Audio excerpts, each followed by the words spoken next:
Welcome to Can We Have a Conversation?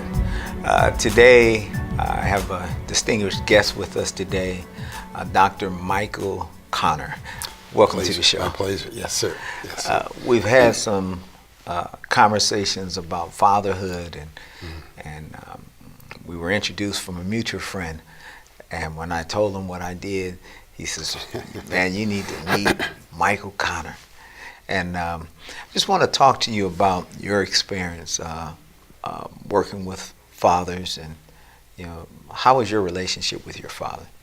Let me start with that. I was fortunate in that I had a very positive, sustaining relationship with my father. I was close to him throughout his life, and I'm very much aware of the lessons I was provided, what he taught me, how supportive he was.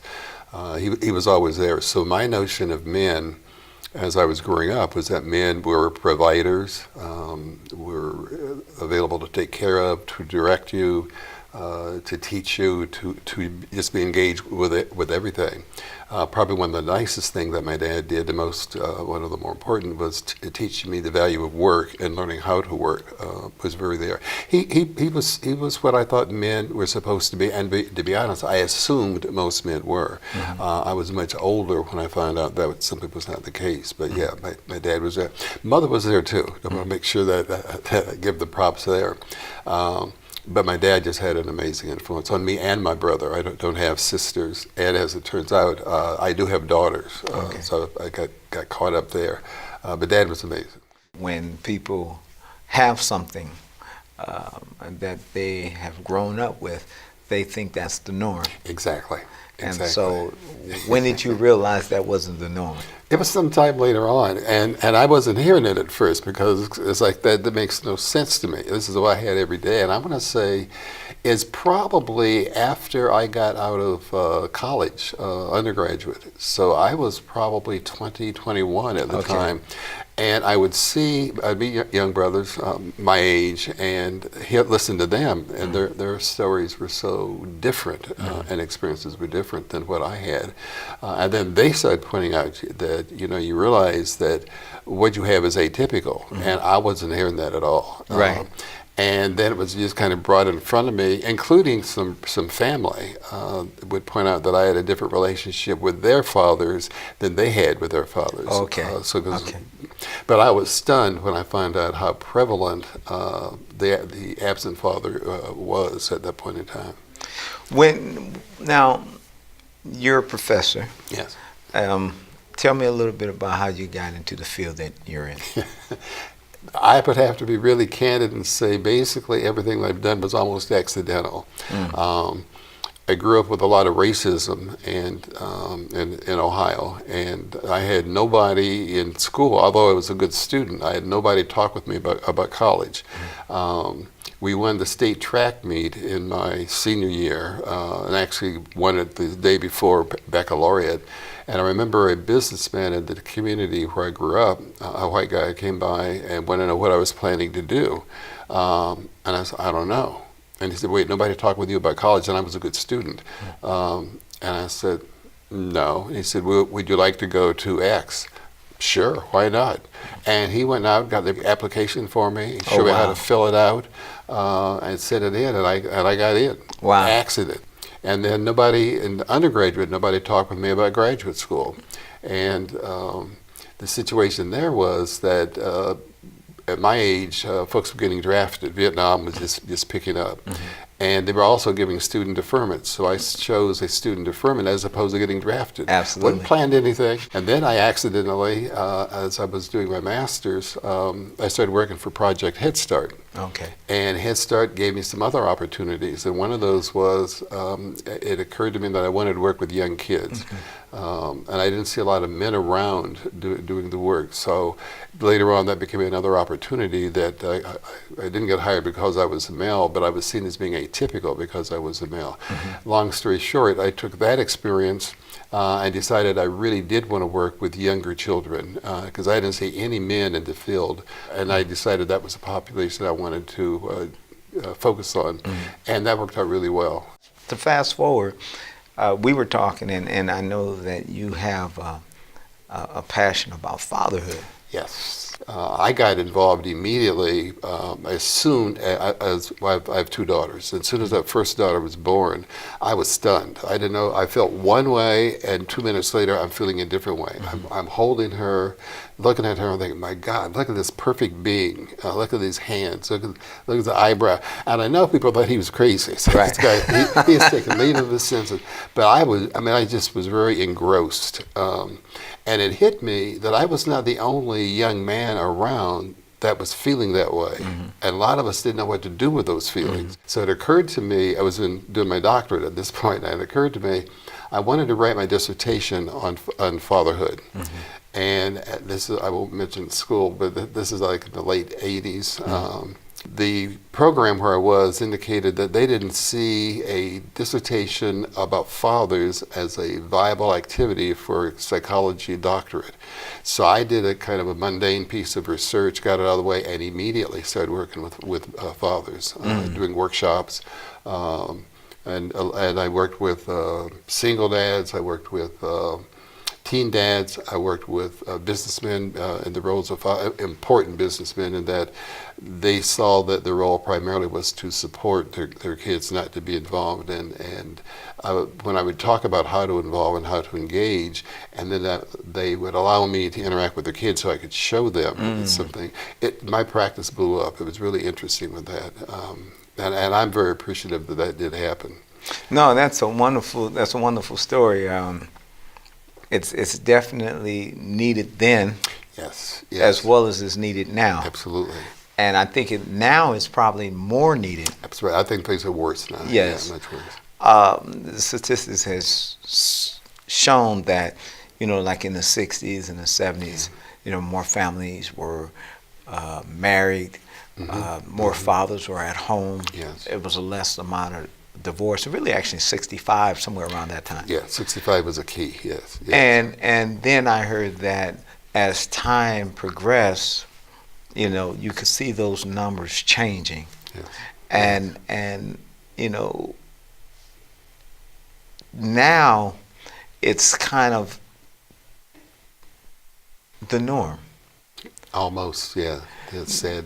Now, one of the things that I found interesting was the fact that they said that African American fathers leads all races and fathers as far as spending time, non-resident fathers, with their children. Correct. Which is something that they don't talk about. They don't.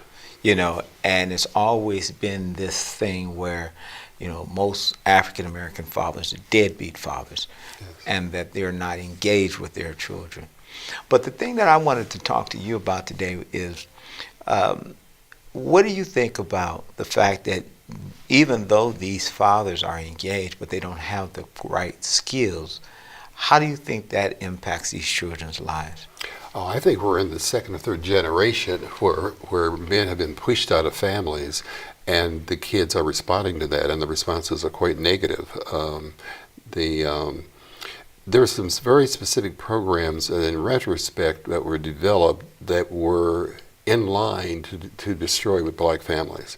So, for example, the idea of, I'll go back to Head Start again. Head Start started in '65, and I stayed with them until '68. But the social workers at Head Start had the right to go visit homes unannounced, and if there's any evidence of men living there, they had to be working or they had to go, and they could put you out immediately.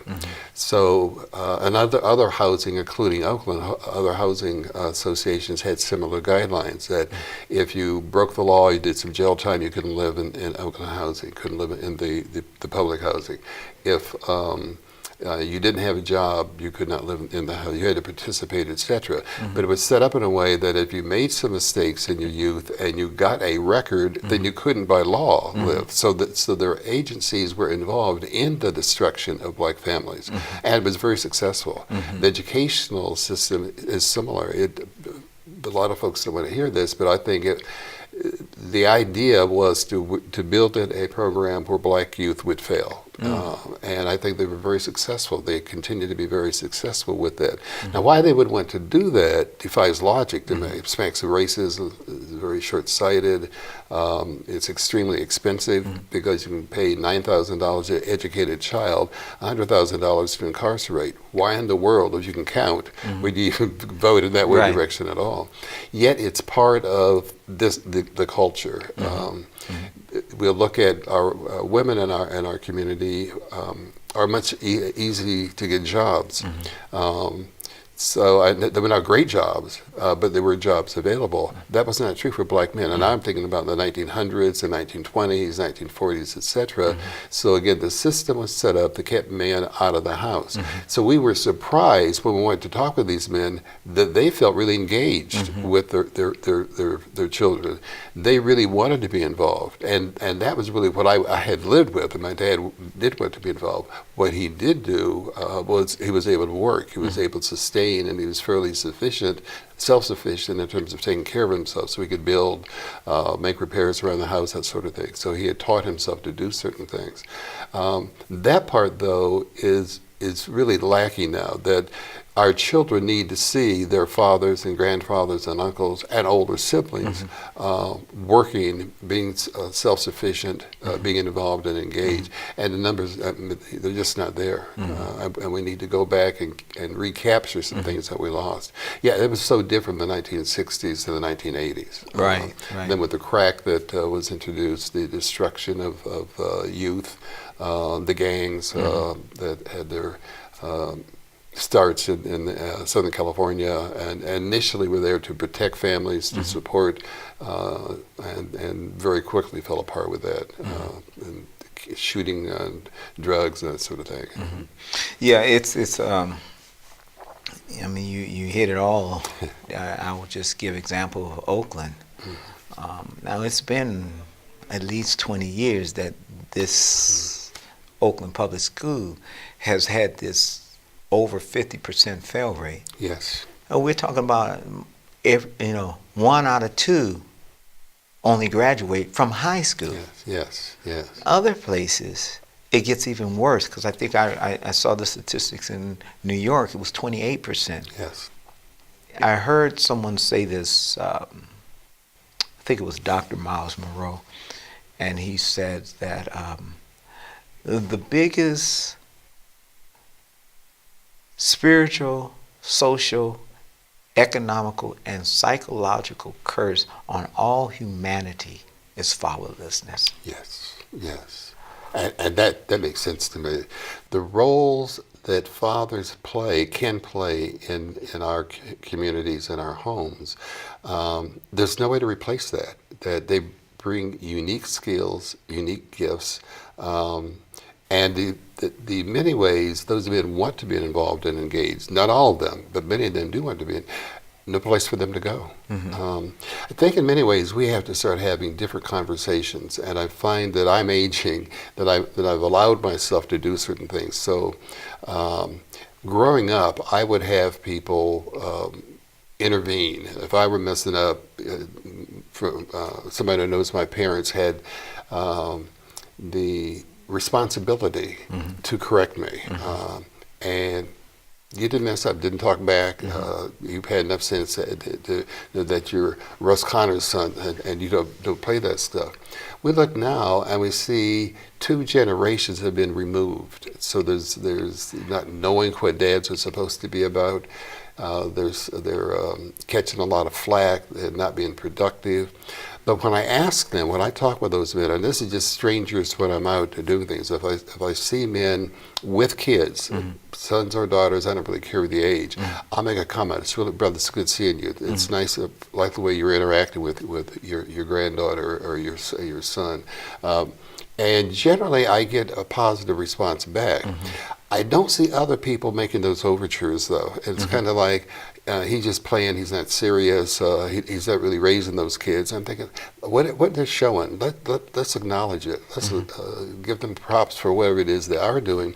And I would ask people to see this, when we all mess up in our parents' role, apologize. Ask for forgiveness. Ignoring it doesn't make it right. Let me learn from that example and if I'm going to be an involved father, let me ask my son or daughter, you know what, I messed up for that. That was not my intent. I need to apologize to you. And that's why I think you get your strength back. Ignoring it doesn't do it good at all. Be proactive with it. Wow, that's interesting, because I've done that many times. Yeah. And I'm not afraid to tell my kids I blew it. Yeah, that's your strength. Yes. Yeah. You know that I didn't do it right, or accuse them of something that you know I thought they did, and they told me they didn't. Yeah. And I have to go back and say I was wrong. I apologize. So that is a major thing. But one of the things that I want to go back to, when you speak about engage, fathers being engaged with their children, one of the things that I've learned is that many fathers don't try because of fear. Right. Absolutely. Because they feel like they're going to fail, or Yes. because they haven't had proper training, Yes. that they don't even try, Yes. because they say, I've heard them say, I don't even know why I had children. Yes. You know. Yes. What's your take on that? What I find I would do with the program is to be direct with that, because what we would get is a prelude to this problem, and you can see it quickly. So, for example, the men would come in, and there's paperwork they got to do to sign up for the program. But they would talk about, well, I'll take the paperwork home, I'll bring it back next time, etc. Initially, my response was okay, and then it hit me, no, that's not okay, because what the problem was happening, they don't know how to read or write, and so they will take it home to do it. So I decided we need to attack this front on. So come on in. We got a meeting. I made a relationship with a person who had a program. This was in Long Beach. Had a program, adult education, and so I invited him over to meet a group of men. And my suggestion was that not knowing how to read or write is not a problem. Not doing something about it is the problem, because all of you can do that, because a program that we have requires you to read to your child daily. So you've got to be a week ahead of the child. In other words, the child can read at a kindergarten level, you need to be a kindergarten plus.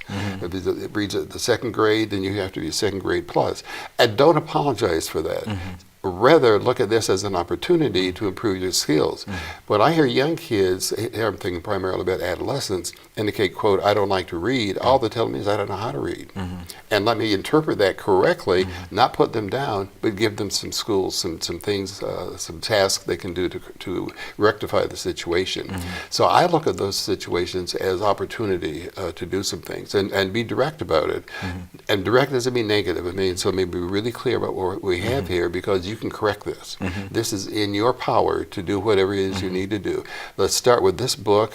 Let's move to this book. Let's move to that book, etc. And after a period of time, a couple of months, couple of years, you are doing what it is you thought you couldn't do. And that makes a world of difference with your kids. I ask the dads to take responsibility to teach reading. That's part of the program that I have. So I'll teach you what you need to do, and you pass it on to the child. Now, at some point, your child will want to read, and they'll start doing the pre-reading readiness things. Like they'll anticipate the next line, and they'll say, "Let them say." They're not interrupting you. Let them read you the story. And at some point in time when they really can read, then you have them read to you. So we switch that. So you can have your child, your son, reading at the 8th grade level, and you sit and listen to him. Let him read. In our house, every night there was reading. You got quiet, got your teeth brushed, you're ready for bed, but you got a half an hour to read. And again, it was me reading first, and then when the kids could learn how to read, they would read to us. And it worked out great. They still read. That's kids and grandkids. And I'm dating myself here. But it's a skill that you don't have to lose, and it pays dividends for years. Wow. And it's a great engagement as well. You know, it's an activity, and I believe that every parent should do. Absolutely. And when your kids ask you questions, answer those. A lot of times I would see parents would get kind of frustrated, or they were thinking about something else. Answer those questions. Think about them and answer those, because that gets their curiosity going. And that then ties into some reading readiness stuff. Now, go sideways again. If in fact our kids were reading at level in the third grade, they would not have these problems that they're having in schools. The teachers reinforce the lack of reading. You reinforce the lack of reading if you're not requiring reading at home, if you don't turn the TV off and turn all the noise down, so that you're showing respect about what reading is about. And I don't really care what they're reading. Just be reading with your child. Reinforce the activity. I think that would make a world of difference in our community. Absolutely. I have my daughter read 30 minutes a day. She can read more. But even as that's a requirement for the school as well. That's right. Absolutely. I think in elementary school, the school she goes to, I know that whatever she read, I had to sign that she read for 30 minutes. Yes. So, and that goes back to the different types of, the school that she goes to is majority white. Has a different standard, different educational standard. Absolutely. Where,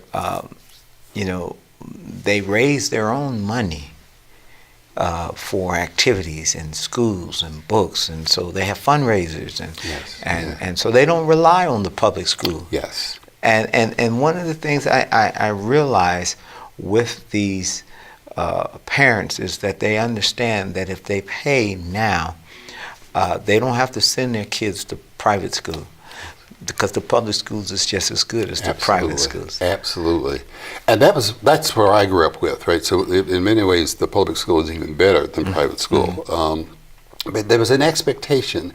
And it's interesting that low-income parents don't get that expectation. Now, this is public funds. What about public monies? Does that mean if I'm low income, fire department without service me, that's public money? Do we expect the fire department to come?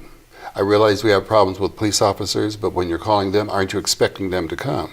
Why can't we expect the school to take care of its same responsibilities? And we don't. We really don't have those expectations. We have teachers who really don't want to be with our youth. That's right. Are wasting their time, meaning our kids' time. And my thought is, let them go. That they shouldn't be here. What I see in those schools that primarily have engaged white parents, the school is there to work for those families. That is not what we get in the inner city. That's true. The school is not there to work for the folks. Yet, if you have something, if you have means and you understand your rights, you can require, and you need to require, that the schools are set up for a reason.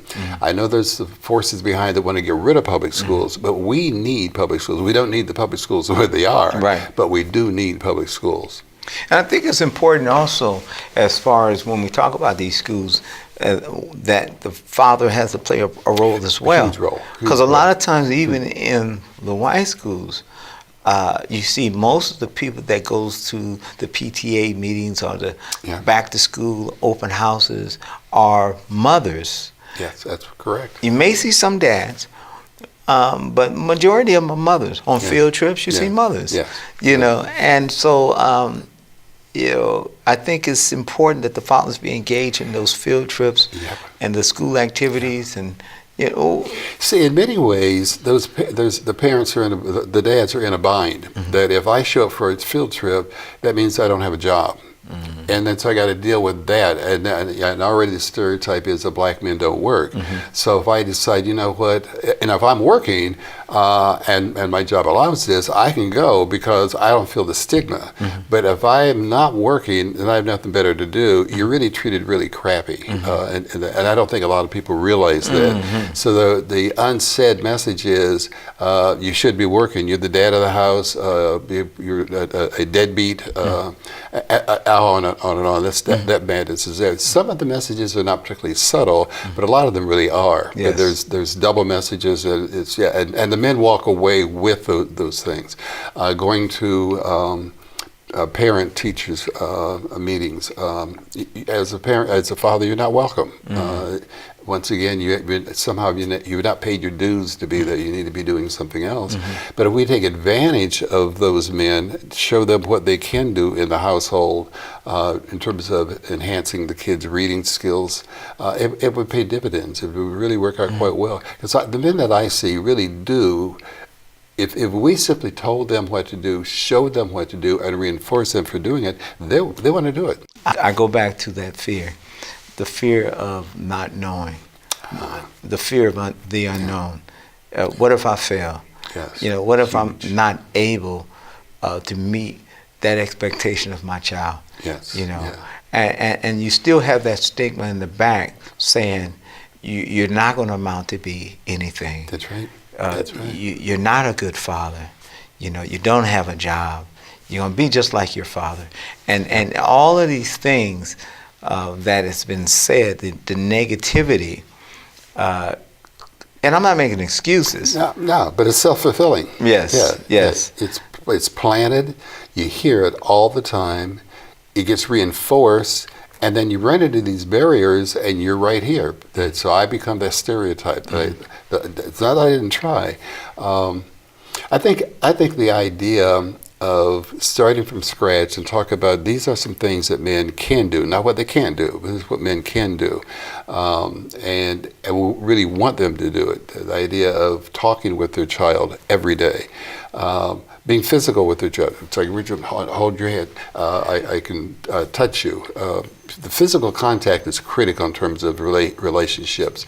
Holding your hand, son or daughter holding hands as you're walking to school with the kindergartner.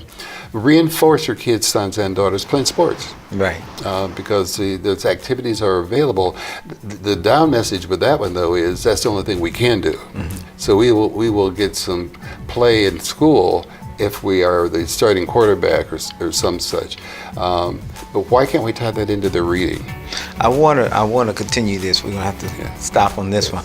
But what I'd like to do is when we come back for our second interview, I like to talk about some of those things that you just talked about. Rather than talking about the things we can't do, let's start focusing on the things that we can and then go from there. I think would be very beneficial. That would be a pleasure. I appreciate it, yes. All right. Talking about fatherhood, one father meeting the needs of a family and making a change in the community to build strong families and build strong communities. So until the next time, thank you for watching. Can We Have a Conversation? I can't wait to see you again.